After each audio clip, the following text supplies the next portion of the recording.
দেখেন, রিলেশনশিপে একটা জিনিস অনেক ইম্পর্টেন্ট, ম্যাচুরিটি। এটা 100% আমি বলতেছি, এটা থাকতে হবে।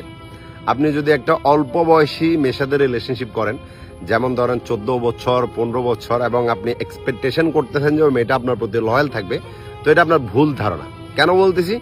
কারণ ওই মেয়েটা এখনো দুনিয়াদারি ওরকম করে দেখেই নাই।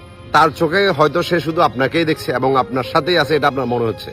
কিন্তু যখন দিন দিন তার এজ বাড়বে এবং সে দুনিয়া দেখতে শুরু করবে, তার ফ্রেন্ডদের সাথে আড্ডা দিবে, যখন স্কুল লাইফ থেকে কলেজ লাইফে এন্ট্রি করবে, তখন তার সামনে অপশনের শেষ থাকবে না।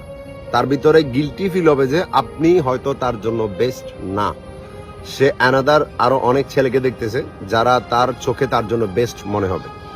তো এই জন্য রিলেশনশিপে ম্যাচুরিটি অনেক ইম্পর্টেন্ট। যেমন আজকের গল্পটা, ছেলেটা সৌদি আরব থাকে এবং ওইখানে তার একটা ফ্রেন্ডও আছে, যে ফ্রেন্ডে মানে মোবাইলের মাধ্যমে একটা মেয়ের সাথে বিয়ে করে।